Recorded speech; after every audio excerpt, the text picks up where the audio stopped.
بسم اللہ الرحمن الرحیم. سیکنڈ ایئر اردو سبق کا آغاز کرتے ہیں. کوشش یہ کی جائے گی کہ روزانہ ایک لیکچر جو ہے وہ اپلوڈ کر دیا جائے، اور اگر آپ یہاں سے تیاری کرنا چاہیں ایگزام کی تیاری کرنا شروع کر دیجئے. صرف وہی تمام چیزیں جو بورڈ کے پیپر میں آئیں گی وہی پڑھائی جائیں گی، سمجھائی جائیں گی. مرکزی خیال، جیسے فرسٹ ایئر میں آپ لوگوں نے مرکزی خیال یاد کیے تھے، رہے نام اللہ کا، مرد مسلمان، چپ کی داد، نوائے فروش وغیرہ. ایسے ہی یہاں پہ بھی 3-4 جو ہے مرکزی خیال یاد کرنے ہیں جو بورڈ کے پیپر میں آتے ہیں. اس کو ساتھ جو لکھا ہوا ہے لکھ لیا کریں، ساتھ ساتھ اچھی بات ہے، یا اسکرین شاٹ لے کر بعد میں لکھ لیا کریں، اپنے پاس لکھا ہوا اچھا ہوتا ہے. 10 نمبر کا سوال ہوتا ہے، تعارف شاعر لکھنا ہوتا ہے اور مرکزی خیال لکھنا ہوتا ہے. یہ تعارف شاعر ہے اس طریقے سے لکھ لیا جائے تب بھی صحیح ہے، اور اگر اس سے تھوڑا سا زیادہ آسان اگر لکھ لیا جائے تو پڑھنے میں بھی آسانی، سمجھنے میں بھی آسانی. جیسے یہ ہے تعارف شاعر، دونوں باتیں ایک ہی ہیں، وہ اور یہ ایک جیسی ہی ہیں. اگر 2 پین کا استعمال کر سکتے ہیں، بلو اور بلیک، اچھی بات ہے، ورنہ کم سے کم ایک پین کا استعمال کرنے کے بعد انڈر لائن لازمی کیجیے. بلو پینسل جو ہوتی ہے اس سے ڈبل لائن اگر لگا لی جائے تو پڑھنے میں سمجھنے میں آسانی ہے. جیسے شاہ نامہ اسلام ہے، اس کو جو ہے انڈر لائن کر دیا. اب کیا ہے کہ چیک کرنے میں بھی آسانی، پڑھنے میں بھی آسانی، سمجھنے میں بھی آسانی، ہر چیز مینشن ہو رہی ہے. اس میں پتہ چل رہا ہے کہ جو نظم ہے شاعر کا نام ہے حفیظ جالندھری، شاہ نامہ اسلام سے ماخوذ ہے، نام ان کا محمد حفیظ، تخلص حفیظ، اور نسبت جالندھری، کنیت ابو الاسد. 1900 میں جالندھر میں پیدا ہوئے، 1982 میں لاہور میں وفات پائی. جب پاکستان آزاد ہوا تو آزادی کے وقت 1947 کو لاہور آ گئے، اور لاہور آ کر آپ نے ایک بک ڈپو جس کا نام ہے ہونیار وہ قائم کیا، اور علمی و ادبی جو کتابیں ہیں ان کو پبلش کرنا، ان کی طباعت و اشاعت میں مصروف ہو گئے. سب سے بڑا جو کارنامہ ہے ان کا وہ شاہنامہ اسلام ہے. شاہنامہ اسلام جو ہے سب سے بڑا کارنامہ ہے، اور ہمارا جو قومی ترانہ ہے، قومی ترانہ وہ بھی آپ ہی نے لکھا. قومی ترانہ بھی انہوں نے لکھا ہے.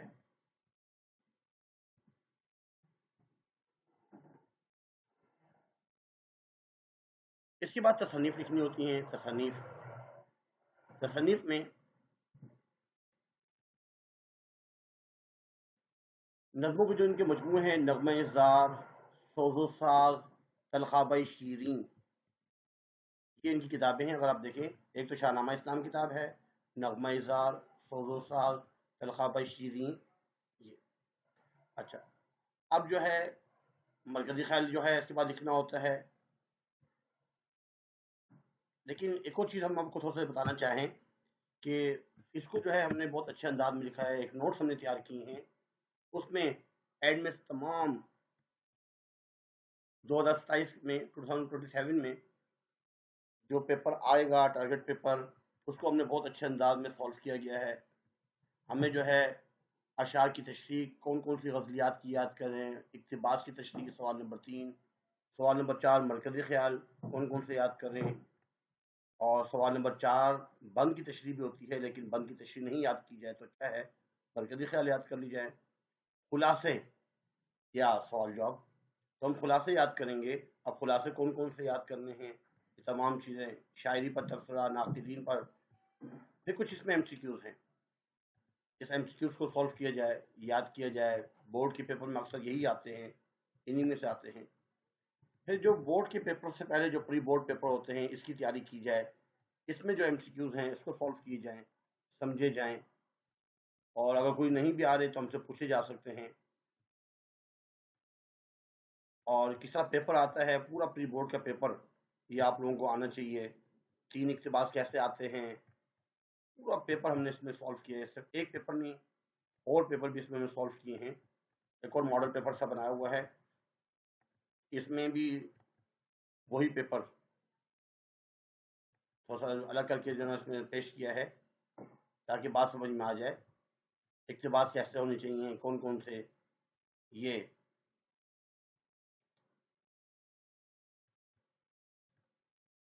اشعار کی تشریح،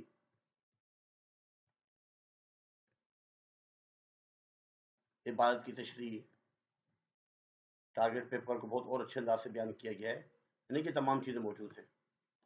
اور اس کی خاصیت ایک اور یہ بھی ہے، صرف اور صرف اس میں ٹارگٹ پیپر نہیں ہے، پوری بک ہے.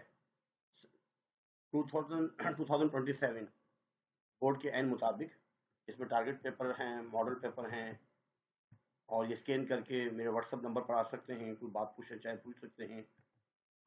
اور اس کے علاوہ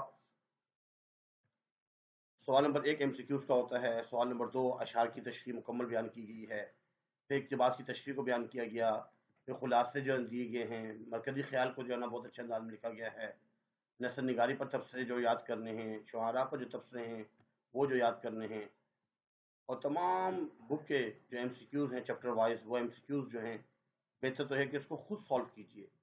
یہ ایک بہت اچھے نوٹس ہیں. اب نوٹس جو ہے وہ کہاں سے ملیں گے، کس طریقے سے نوٹس ہیں، یہ اس فارم میں نوٹس ہیں. اگر آپ دیکھیں سر نوید خالد کے نوٹس ہیں، Urdu first year, second year, 9 class کی اردو، ایسے اسلامیات کے فرسٹ ایئر اسلامیات، 9 اسلامیات، ایسے P S T, matric P S T, second year P S T. تو یہ تمام نوٹس جو ہیں وہ آپ کو ملیں گے اس طریقے سے. نوٹس اب ملیں گے کہاں سے، اس کو ذرا دیکھ لیجئے. آدم جی کیمپس 13 ملری ہارٹ میں جو ہے، اس کے ساتھ ہی 3-4 دکان پہلے مقبول اسٹیشنری ہے، وہاں سے ملیں گے. اس کی لوکیشن جو ہے، اچھا ڈسکرپشن میں بھی یہ چیز موجود ہے، اگر آپ ڈسکرپشن میں جاتے ہیں تو اس میں یہ تمام چیزیں لکھی ہوئی ہیں، وہاں سے بھی آپ دیکھ سکتے ہیں. ماڈل کالونی سے اس کوچنگ سینٹر سے لیا جا سکتا ہے، فہد گروپ کلاسز ایک کوچنگ سینٹر ہے. ایسے ہی رفیام میں الکرم اسٹیشنری اور گفٹ سینٹر ہے ملری ہارٹ میں ہی، ان سے بھی نوٹس خریدے جا سکتے ہیں. المدنی بک ڈپو جامع ملیہ روڈ پر ہے، ان سے بھی لیے جا سکتے ہیں. ایسے ہی شاہ فیصل گرین ٹاؤن میں یہ 2 دکانیں جو ہیں شاہ فیصل گرین ٹاؤن کی ہیں، ان سے آن لائن بھی منگوایا جا سکتا ہے، اور ان کے لنک موجود ہے. ایسے ان کا بھی لنک موجود ہے، اگر یہاں سے خریدنا چاہیں تب بھی صحیح ہے. تو ان دکانوں سے آپ خرید سکتے ہیں. اب اس کے بعد مرکزی خیال. اب مرکزی خیال میں کیا یاد کرنا ہے، اس کو سن لیجیے، بہت ہی آسان ہے مرکزی خیال بھی. یہ مرکزی خیال ہے. اس نظم میں شاعر کی جانب سے اپنی بیٹی کی شادی پر کیے جانے والے بے جا فضولیات کے جو خرچے ہیں اس کو، یعنی مسلمانوں کو تنقید کا نشانہ بنایا گیا ہے. شاعر کہتے ہیں کہ ہمارے پیارے نبی صلی اللہ علیہ وسلم کی جو لاڈلی بیٹی ہے حضرت فاطمہ رضی اللہ عنہا، ان کی شادی تو نہایت سادہ طریقے سے ہوئی. جب حضور صلی اللہ علیہ وسلم نے اپنی بیٹی کو اپنے پیارے صحابی اور چچا زاد بھائی حضرت علی رضی اللہ تعالیٰ کے ساتھ رخصت کیا، تو ان کو جہیز میں لاکھوں کا سامان نہیں، بلکہ ان کے ساتھ ان کی اچھی تربیت کا روانہ کیا. تربیت بہت اچھی کی تھی. اس نظم کے ذریعے شاعر مسلمانوں کو شادیوں پر بے جا فضولیات کی جو رسم و رواج ہیں ان کو کرنے سے منع کرنا چاہتے ہیں، اور وہ چاہتے ہیں کہ ہر بیٹی کی شادی خاتون جنت حضرت فاطمہ رضی اللہ تعالی عنہ کی شادی جیسی ہو. آخر میں شعر لازمی لکھا کریں. اسی نظم کا شعر: ملا تھا فقر و فاقہ ہی مگر اسٹی جہیز ان کو، کہ بخشی تھی خدا نے ایک جبیں سجدہ ریز ان کو. یہ شعر بھی لکھا جا سکتا ہے. اور اگر دوسرا شعر لکھنا چاہیں اسی نظم کا جو ہے، ایک اور شعر بھی ہے، اگر وہ لکھنا چاہیں تب بھی صحیح ہے. چلی تھی باپ کے گھر سے نبی کی لاڈلی پہنے، حیا کی چادریں عفت کا جامہ صبر کے گہنے. ایک کام یہ کرنا ہے کہ کم سے کم 5 لوگوں کو، اپنے 5 فرینڈس کو یہ لازمی شیئر کریں آگے، تاکہ وہ بھی اس سے فائدہ اٹھائیں. دوسری بات، لائک کر سکتے تو لائک کریں، کوئی کمنٹس کرنا چاہیں اچھے کمنٹس کریں. اور چینل سبسکرائب کرتے ہیں تو مہربانی ہوگی آپ لوگوں کی. اور اس میں سے اگر یاد کرنا چاہیں یاد کریں، لکھیں، انشاءاللہ فائدہ ہوگا. آج کے لیے اتنا ہی کافی ہے. اللہ حافظ. وما علینا الا البلاغ المبین. جزاکم اللہ خیر فاحسن الجزاء.